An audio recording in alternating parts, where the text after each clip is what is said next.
Hello there, it's Josh here, with a bit of a dodgy throat. I hope you're well. I hope you had a great weekend. This video is a kind of notebook horses video. I'm not a big um, fan of horses to follow necessarily, mainly because many other people are better at that than I am. But I do obviously watch a fair bit of racing, mainly horses that are within the blog content somewhere. Generally from the members posts or from kind of races I've tipped in on the free posts or whatever, in chases, etc. And as always, there's a few that catch the eye, and I should really get the habit of kind of focusing on kind of 3 to 5 horses that may be worth keeping an eye on moving forwards. This doesn't necessarily mean we should be backing them next time out or wading in, but if anything, hopefully you find some of the information useful if they crop up or ever crop up in a race that you may be looking at yourself. So, with that said, I will just whiz through these, add them to your trackers. There's many free trackers around, obviously, at the races. I think Sporting Life has one. If you like that kind of thing, yeah, there's many options. So yes, reckless behaviour.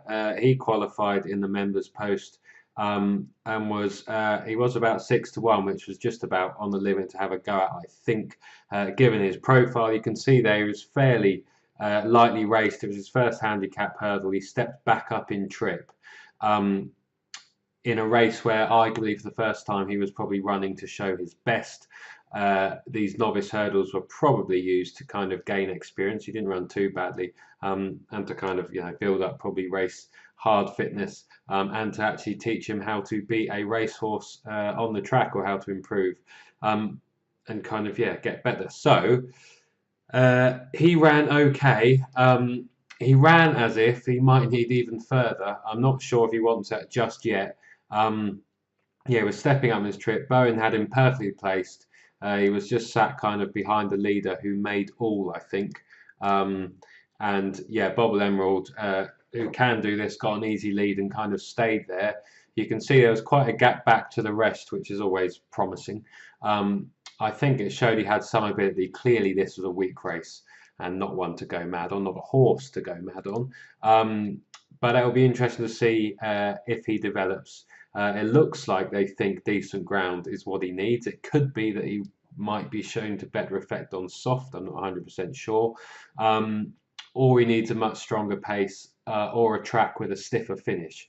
I wouldn't say he can't win over 2 miles 4, but you'd probably want a stiffer track than Southall, maybe a kind of Leicester or a Toaster or something like that, where he may be able to put his kind of one pace plodding into better effect. He was asked to pick up. He kind of made an impression, then he kind of didn't, but he did kept going on all the way through to the line.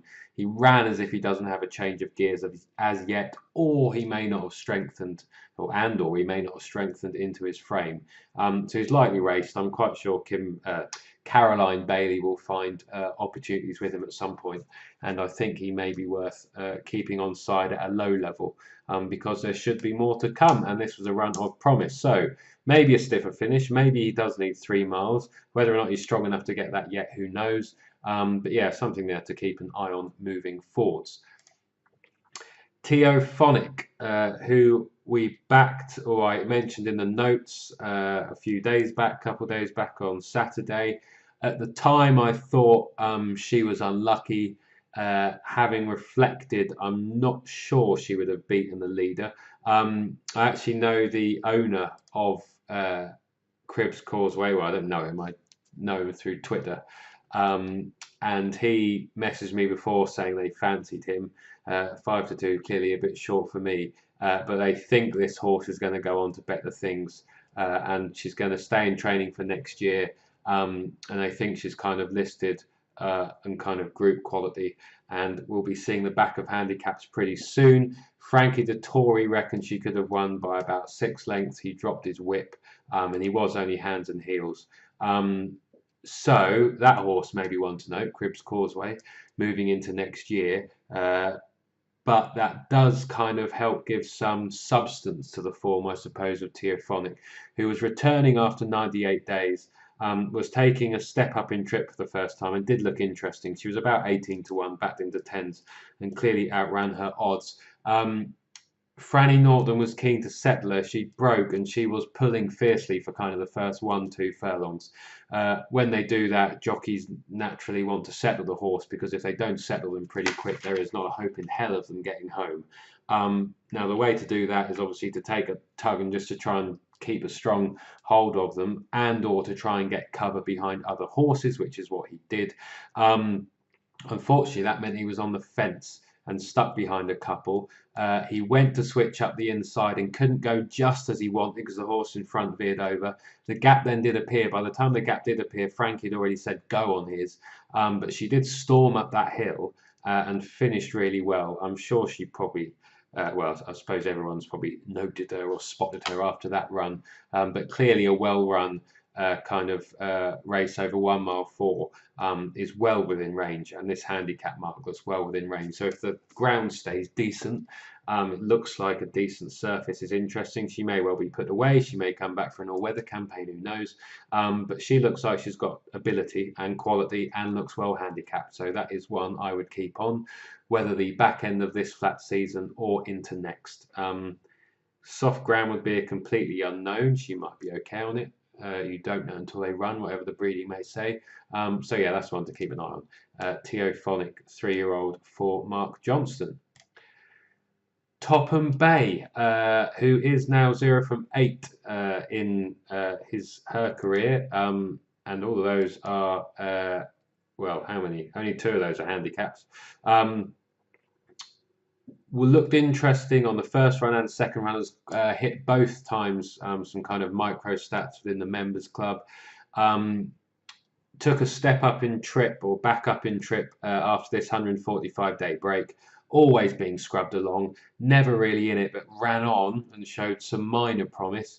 She reappeared 18 days later, assuming she may be a bit fitter, and took another 3 furlong step up in trip and up to a class 4. She was always behind, as the description says there. She was being nudged and pushed and shoved kind of early on as they headed out for the second circuit, which suggested she was just constantly being outpaced and couldn't really lay up. But again, she did run okay. She ran on well into 5th. The winners are clearly gone. She wore a tongue tie here for the first time. This is a run of promise. I mean, again, this one may need to strengthen up. Might be, it's hard to know what the ground, she might be better on softer, just to slow the others down, if nothing else. But yeah, I'm kind of keeping an eye on her, because Russell will find a moderate handicap to win with this one. I've got no doubt about that, given the way she's ran twice. I would look for 2 things really. Either trying in kind of really soft ground, which might be a positive. I think Milan's are better on soft, if my stallion knowledge is any good, which it probably isn't. But clearly handles good. So yeah, kind of this trip on soft or heavy would be interesting when it becomes a really slow slog, because Russells can generally just keep ploughing on. Somewhere like Hexham maybe, and if she turns up in a Hexham Class 5 handicap hurdle, she'll be an elite squad qualifier and will hopefully do the business there.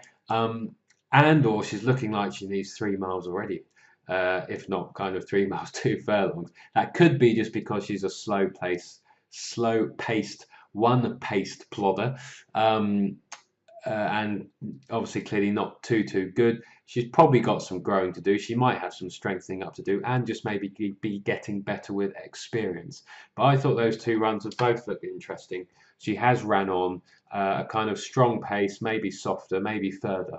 But that's the kind of unexposed horse to keep an eye on, because I suspect Russell will get wins. Might not be this year, might not be the first half of next. Who knows? But I suspect there'll be some low-level handicap hurdle going her way at some point. Mille Nautique, who I didn't back, because he was a bit too short. But I mentioned because he ran in the race which Doval Dancer won for us. For a couple of the jump strategies, and I mentioned him in the notes. He received a brilliant ride from Brian Hughes, but that's by the side. This horse might be a tad bit of value next time. He's only had 11 chases. He's won 2. He came on the back here at Market Rasen where he was able to make all and dictate. I thought he'd probably be able to do that at Huntington, which is why I mentioned him. He didn't. There were 2 or 3 other horses that took him on, and they set a really strong pace, I thought, to the eye. And the patiently ridden Duval Dancer is the one who kind of benefited from that. It was fine. The break wasn't a problem, although the break wasn't a problem. He's ran well after similar breaks before. As you can see down here at Huntington, he returned and won after 87 days. But he kept on really well when the other 2 that were up the front faded quite a bit. And I thought that run could be marked up. So I would keep an eye on him. I'd only be interested if the odds were decent, kind of 9-2 or bigger. And it looked more certain, let's say, that he was going to get an easy lead. But I doubt he has done improving fully just yet, possibly. But is interesting to note in any case, because he is normally a front runner, and lone front running chasers are interesting to note at any level, at any distance. So we'll keep an eye on him. The other one has crossed my mind, so I do want to touch on Witness and Court, who faded out of this in the end. He is 10, but this was his first run after 123 days. He's now on 122. If we look a few runs back, 1, 2, 3, 4, 5, only 6 runs back, he was on 137. He won off 140. That was only just over a year ago at Stratford. And when he has run well, he's kind of tracked the lead in pace and led. And he's kind of been held up a few times in recent efforts, probably because of the class he's been running at. But his mark, and it's going to go down again here, is getting very interesting for the rejuvenated McCain Yard, who have been firing in the winners more consistently than I can ever remember, really, which is good to see. So he can now race in Class 4s, as we can see there. He led and was up there pushing that strong pace before.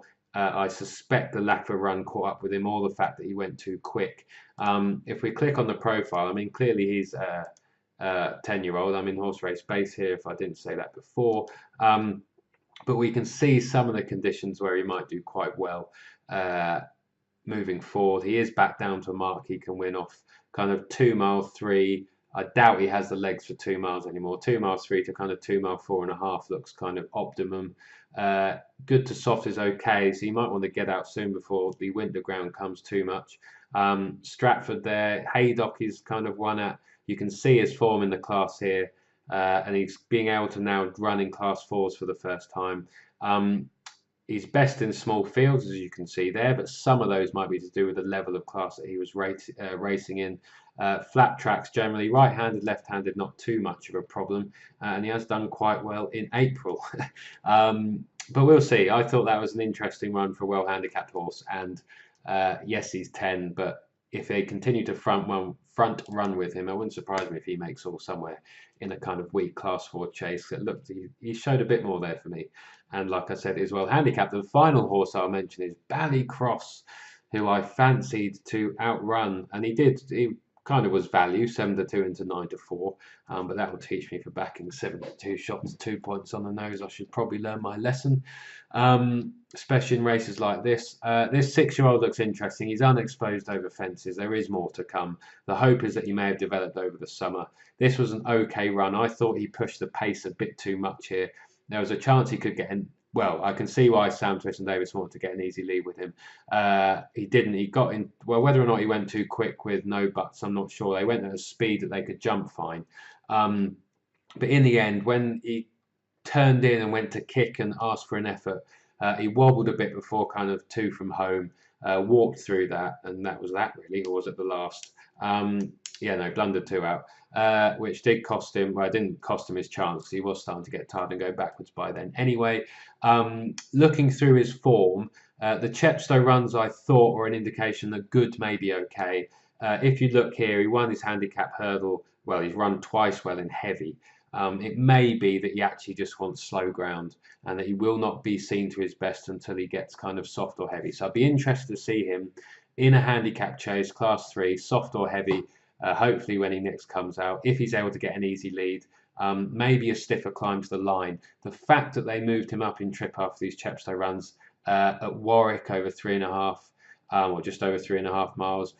Cheltenham in the 4 miler, which are clearly much better races than he had been running in. The fact they did that was some indication, I think, that they think he's okay. And that they maybe do see him as a stayer in time. So that was only his 7th chase. Maybe again, he's only 6. He's got some growing to do, some development. But I think he's one to keep an eye on, and hopefully can reward the faith at some point over the season. Maybe in the mud would be ideal. But yeah, he jumped well until he got tired and walked through one. So that's that really. That is 1, 2, 3, 4, 5 horses with a mention of a couple of others. So yeah, hopefully you found that interesting. I will leave that there. As always, any comments, thoughts, whatever, do post below. But yeah, until the next time, this is Josh saying thanks for watching and bye for now.